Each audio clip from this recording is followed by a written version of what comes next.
আরে আজরাইল, আজরাইলের চেহারা বড় ভয়ঙ্কর, আজরাইলের চেহারা বড় ভয়ঙ্কর। এই চেহারার দিকে তাকানো যায় না। এই যে একটা থাবা মারবে, এই থাবাটা কেউ নিতে পারবে না। এত বিশাল বাড়ি হবে, আজরাইলের সাথে যে একটা হাতুড়ি থাকবে, এই হাতুড়ি দিয়ে যদি জমিনের পাহাড়ের মধ্যে একটা বাড়ি দেয়, ওই পাহাড়টা পর্যন্ত চূর্ণ বিচূর্ণ হয়ে যাবে। ও বাবা, ও ভাই, তাহলে আপনারা একটু বুঝেন তো, আমার 3.5 হাত দেহটা ওই হাতুড়ির বাড়িটা কি নিতে পারবে? আজরাইল যখন সময় আমাকে ধরবে, আমি আমার স্ত্রীকে ডাকবো, প্রাণের বিবি, ও আমার প্রাণের সন্তান, কই আমাকে এত বাবা বলে ডাকতি, আজকে কেন আমাকে তুই বাবা বলে ডাকস না? আমি তোর বাবা তো আজকে মহা বিপদে পড়ে গিয়েছি, তোর বাবাকে আজকে তুই উদ্ধার কর। ওরে সন্তান, তুই না আমাকে অনেক ভালোবাসতি, আজকে তুই আমাকে উদ্ধার কর।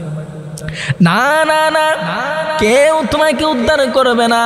ও যুবক ভাই, আজকে তো তোমার মুখের মধ্যে দাঁড়িয়ে নাই। তুমি যখন সময় কালকে কবরের মধ্যে যাইবা, তখন সময় আল্লাহর সামনে তুমি কি নিয়ে দাঁড়াইবা? ও মুরব্বি বাবা, আপনার মুখের মধ্যে তো দাঁড়িয়ে আছে, বাট কাটা কাটা। এই যে ছোট ছোট দাড়ি রাখছেন কেন?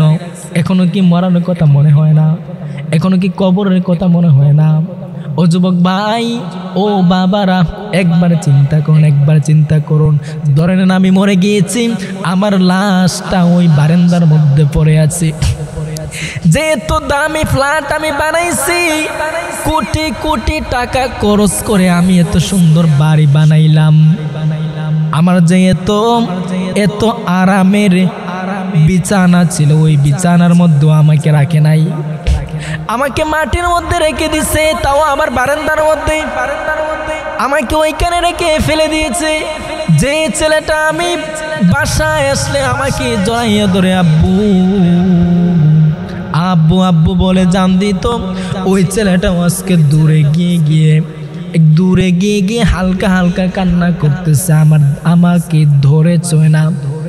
কেউ যদি বলে বাবার পাশে যাও, বাবার পাশে গিয়ে তুমি কোরআন তেলাওয়াত করো, আমার সন্তানটা তখন বলে না না, আমি লাশকে অনেক ভয় পাই, আমি লাশটাকে ধরবো না। অথচ ওই সন্তানের জন্য বাবা কিনা করলো। মেয়েটা ওই কথা বলে, স্ত্রীকে ওই কথা বলে, সবাই কি কথা বলতেছে, কিন্তু আমি তো লাশ হইয়া বারিন্দায় পড়ে আছি। কেউ আমার কথা একবার চিন্তা করে না। পাড়া প্রতিবেশী আসলো, সবাই এসে আমাকে গোসল দিল, আমার মেয়েও আমাকে দেখলো না, আমার ছেলেটাও আমাকে ধরলো না। ওই যে এলাকার মানুষরা, মহল্লার মানুষরা, আমার প্রতিবেশী ভাইয়েরা আমাকে কাঁধে করে করে করে জানাজার ময়দানের মধ্যে নিয়ে গেল। জানাজার ময়দানের মধ্যে নেওয়ার পর ইমাম সাহেব জানাজার নামাজ পড়াইয়া দিল। আমাকে যখন সময় কবরে রাখবে,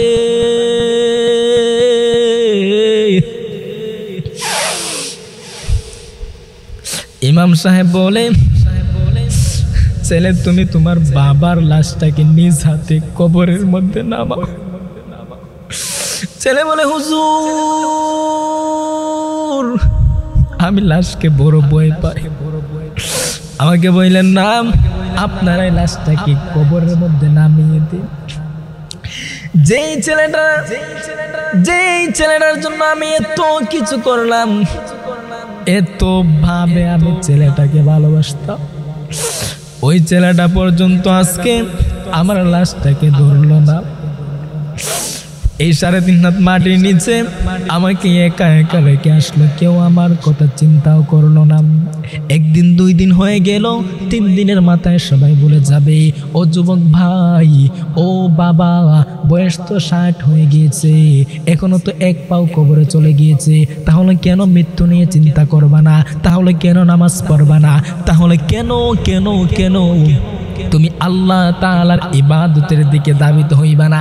ও বাবা ও ভাই, দুনিয়াটা তোমার কোনো আপন নয়, দুনিয়ার মধ্যে কেউ তোমার আপন নয়, সবাই তোমার পর, সবাই তোমার পর।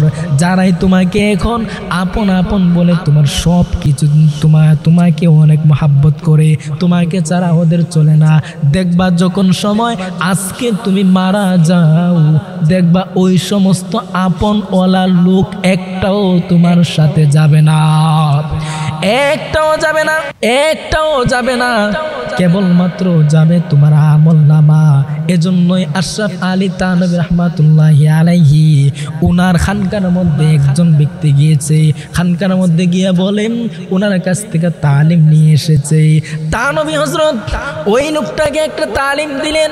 থানভী হযরত বলেন, তুমি সব সময় একটা জিনিস চিন্তা করবা আর মুখ দিয়ে একটা জিনিস বলবা যে কেউ কারো নয়, কেউ কারো নয়, কেউ কারো নয়। থানভী আলাইহির রাহমা ওই লোকটাকে ওই রকম ভাবে একটা তালিম দিয়ে দিলেন। লোকটা হাঁটতে হাঁটতে গেল বলে কেউ কারো নয়, বসতে গেল বলে কেউ কারো নয়, খাবার খেতে গেল বলে কেউ কারো নয়, ঘুমাইতে গেল বলে কেউ কারো নয়। এইরকম ভাবে বলতেছে কেউ কারো নয়, কেউ কারো নয়, কেউ কারণ নয়। পাড়া মহল্লার মানুষরা বলে তুমি কি পাগল হয়ে গিয়েছো? কেউ কারো নয়, কেউ কারো নয়, এইটা আবার কেমন কথা বলে? আমার হযরত বলেছেন, বলে এই বেটা তোর হযরত কি পাগল হয়ে গিয়েছে? কেউ কারো নয়, এই কথাটির মানে কি? এবার লোকটা কিছুদিন পরে আবারও থানভী রাহমাতুল্লাহি আলাইহির দরবারের মধ্যে চলে গেল।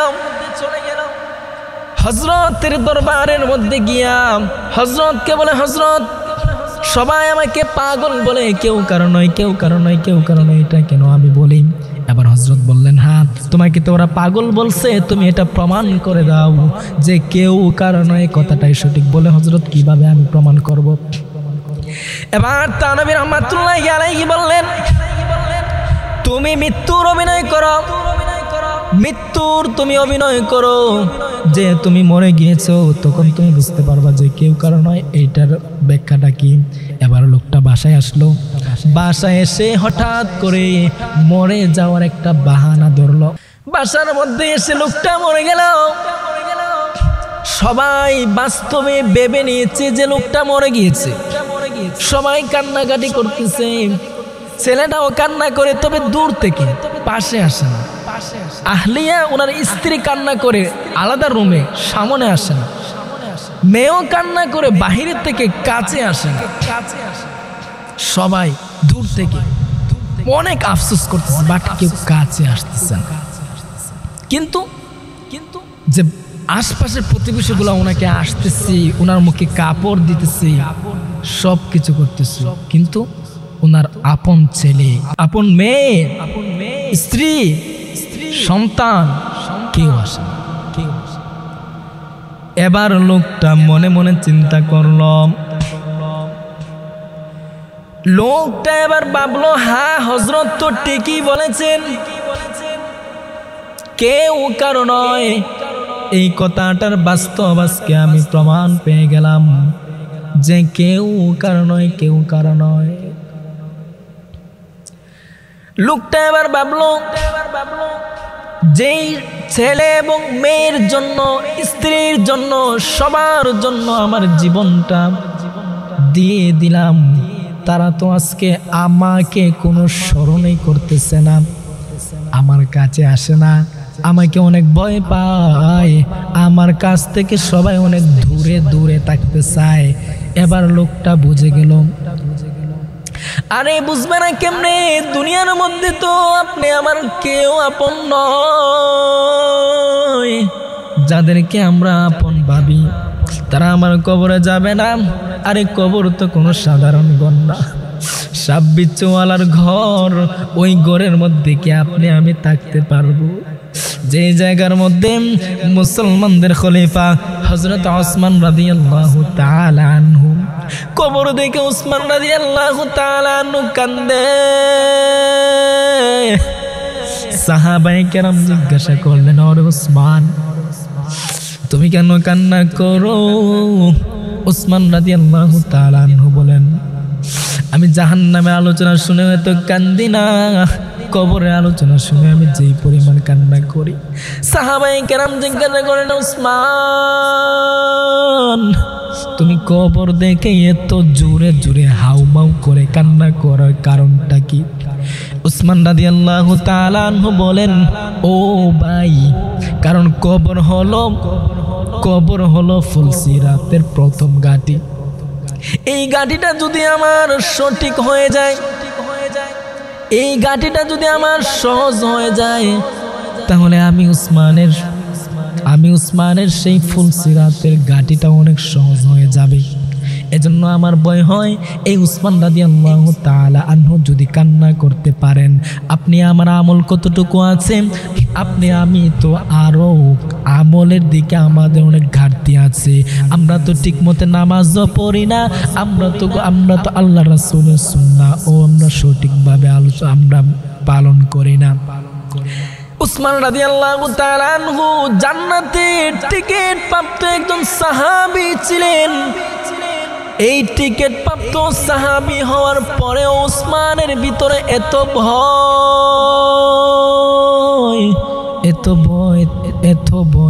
ভয় ছিল। আপনি আমার ভিতরে কতটুকু ভয় আছে। ও মুসলমান বাবা, ও মুসলমান ভাই, দিলের কানটা লাগাই এখনো বুঝেন, এখনো শুনেন। আমাদের কলবের মধ্যে মরিচিকা পড়ে গিয়েছে। আমরা তো কলবের মধ্যে গুনাহ করতে করতে আমরা সাদা কলবটাকে আমরা কালো বানিয়ে ফেলেছি। এজন্য আবু দাউদ শরীফের মধ্যে আব্দুল্লাহ ইবনে ওমর রাদিয়াল্লাহু তাআলা আনহু তিনি বলেন, আল্লাহর নবী বলেছেন, ইন্না হাযিহিল কুলুবা কামা তাসদাউ, ইন্না হাযিহিল কুলুবা তাসদাউ কামা ইয়াসদাউল হাদীদু ইযা আসাবাহুল মা। আল্লাহর নবী বলেন যে কলবটা, এমন কলব আছে যেই কলবের মধ্যে মরিচিকা ধরে ফেলছে, কলবগুলার মধ্যে ঝং ধরে ফেলছে। সাহাবায়ে কেরাম প্রশ্ন করলেন, ইয়া রাসূলুল্লাহ ওয়া মা জিলাউহা, ওগো পয়গম্বর, এই মরিচিকাটা ঝংটা দূর করার মাধ্যম কি? আল্লাহর নবী জবাব দিলেন, কাসরাতু যিকরিল মাউতি ওয়া তিলাওয়াতিল কুরআন। আমার নবী জবাব দিলেন, এই জং দূর করার মাধ্যম হলো তোমরা বেশি বেশি করে মৃত্যুর কথা চিন্তা করবা এবং কোরআনে কারীম তেলাওয়াত করবা, তাহলে তোমাদের কলবটা আবার জং মুক্ত হয়ে যাবে, গুনাহ মুক্ত হয়ে যাবে। কেউ যদি প্রতিনিয়ত মৃত্যুর কথা চিন্তা করে, একজন বান্দা যদি সব সময় মৃত্যুর কথা চিন্তা করে, তাহলে তো সে গুনাহ করতে পারে না, সে গুনাহের দ্বার কাছেও যাবে না। সে যদি এই যে রাত্রিবেলা আমরা মোবাইল ইউজ করি, ও যুবক ভাই, তোমার কত সুন্দর চেহারাটাকে আজকে রাত্রিবেলা মোবাইল ইউজ করে ফেসবুকে, অনলাইনে, ইউটিউবে এই চ্যাটিং মেটিং করে তুমি তোমার চেহারার নূরটাকে নষ্ট করেছো। তোমার চেহারার মধ্যে কত সুন্দর নূর ছিল, এগুলা তো আর বাসে না। আরেকদিকে হচ্ছে তুমি তোমার দাড়িটা কেটে ফেলছো, সব নূর তুমি ধুয়ে মুছে একবারে সব পরিষ্কার করে ফেলছো। এত সুন্দর চেহারা তোমার ছিল, কিন্তু তুমি যখন সময় এই রাত্রিবেলা তুমি যখন সময় এইরকম ভাবে মোবাইলটা নিয়ে বসছো, কত গুনাহ তুমি করতেছো। তুমি তো একবার ভাবো নাই আমি তো একা গুনাহ করতেছি, কিন্তু আমার সাথে তো একজন আছেন, তিনি হলেন আমার আল্লাহ আমার সাথে আছেন। এই কথাটা তো কেউ ভাবে না। ও যুবক ভাই, দুনিয়ার মধ্যে তুমি কতজনকে কত সময় দিলাম, মোবাইলের মধ্যে কত সময় দিলাম, IPL BPL এর মধ্যে কত সময় দিলাম, ফুটবল খেলার মধ্যে তুমি কত সময় দিলা, তবে তুমি আমার আল্লাহকে তুমি কত সময় দিয়েছো? হিসাব করতে কি পারবেন যে আমি আল্লাহকে রাত্রিবেলা তাহাজ্জুদের আল্লাহর দরবারে আমি আমার কপালটা লাগিয়েছি? বলতে পারবেন কি আমার জীবনে আমি এতবার তাহাজ্জুদ পড়েছি? প্রতিদিন মালিকের সাথে কথা বলি কোরআন তেলাওয়াতের মাধ্যমে। আমি আমার আল্লাহকে আমার জীবনের হালতগুলো বলি, আল্লাহ আমি বড় গুনাহগার, তোমার জমিনের মধ্যে আমার থেকে বড় গুনাহগার কেউ নাই, আমি বড় পাপী। আমাকে যদি আপনি মাফ না করেন আমি নির্ঘাত জাহান্নামী, আমি বড় গুনাহগার, আপনি আমাকে মাফ করে দিন। এইরকম ভাবে কয়দিন আপনি কান্না করছেন? না করেন নাই। কোনো হুজুরের কাছে গিয়েও আপনি পরামর্শ আনেন নাই, আপনি তো ভয়ে তো আপনি হুজুরের কাছেও যান নাই।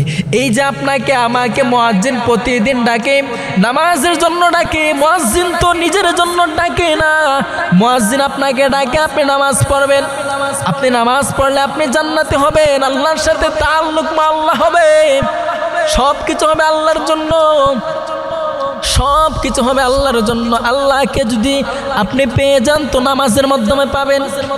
আল্লাহকে যদি আপনি পেয়ে যান তবে আপনি জিকিরের মধ্যে আপনি আল্লাহকে পাবেন। এজন্য মুহতারম ভাইও, আল্লাহর নবী তো বলেছেন কাসরাতু যিকরিল মাউতি ওয়া তিলাওয়াতিল কুরআন, বেশি বেশি করে মৃত্যুর কথা চিন্তা করতে হবে এবং তিলাওয়াতুল কুরআন এবং কোরআনুল কারীমের তিলাওয়াত করতে হবে। এজন্য মুহতারম ভাইও, ও যুবক ভাই, আমি আপনার কাছে অনুরোধ করে যাই, দুনিয়ার মধ্যে আপনি অনেক সময় কাটাইছেন, অনেক মানুষকে আপনি সময় দিছেন, অনেক গুনাহ করছেন। আজকে রাতের আধারে তওবা করো, নিজের জীবনটাকে সাজাও, নিজের জীবনটাকে সাজাও। জাহান্নামের দিকে আর পা বাড়াইও না। আল্লাহ ওয়ালাদের কাছে যাও, আল্লাহ ওয়ালাদের মাজলিসে যাও। আল্লাহ ওয়ালাদের কাছে গেলে তোমার দিলের মধ্যে পরিবর্তন আসবে, তোমার চেহারার মধ্যে নূর আসবে, তোমার জীবনটা এত সুন্দর হবে যুবক তুমি কোনোদিন চিন্তা করতে পারবে না। ও যুবক, তুমি শাইখ হামিদের দরবারে যাও। ওই যুবক, তুমি শাইখ গহরপুরীর দরবারে যাও। ও যুবক, তুমি বরুণার দরবারের মধ্যে যাও। ও যুবক, তুমি দেওনা হযরতের খানকার মধ্যে যাও। ওই সমস্ত খানকার মধ্যে গিয়ে তুমি তোমার কলবটাকে পরিবর্তন করো, আল্লাহ ওয়ালাদের সোহবত নাও। আল্লাহ ওয়ালাদের সোহবতের মাধ্যমে হাজারো যুবক গুনাহ থেকে এই কল্যাণ আর নিয়ামতের দিকে ফিরে এসেছে, নিয়ামতের দিকে ফিরে এসেছে। এই জমিনের মধ্যে এমন মানুষ আছে যারা মদ খাইতো, গাঁজা খাইতো, নেশা করত, সবগুলাতে ওরা আসক্ত ছিল। কিন্তু যখন সময় ওই চরমোনাই ময়দানের মধ্যে গিয়েছে, 3 দিন 7 দিনে যুবকের দিলটা পরিবর্তন হয়ে গিয়েছে। চরমোনার ময়দানের মধ্যে কেউ কোনোদিন কোনো টাকার লোভ, সম্পদের লোভ এগুলার জন্য যায় না। আরে কত কোটি কোটি টাকাওয়ালার মালিকরা শাইখে হামিদির দরবারে তালিমুস সুন্নাতে এসে পড়ে থাকে। তালিমুস সুন্নাহ ইসলামী মাহফিলের মধ্যে যখন সময় শাইখ দোয়া করেন, বড় বড় পীর সাহেবরা দোয়া করেন, হাজারো মানুষ হাউ মাউ করে কান্না করতে থাকে। এমন ভাবে মানুষ কান্না করে, একটা ছোট বাচ্চাও এরকম ভাবে কান্না করে না। বলে কেন কান্না করে? বান্দা ডাক দিয়া বলে, কোনো টাকার জন্য কান্দি না, সম্মানের জন্য কান্দি না, একটার জন্য কান্দি, আল্লাহ পাক যেন আমাকে মাফ করে দেন।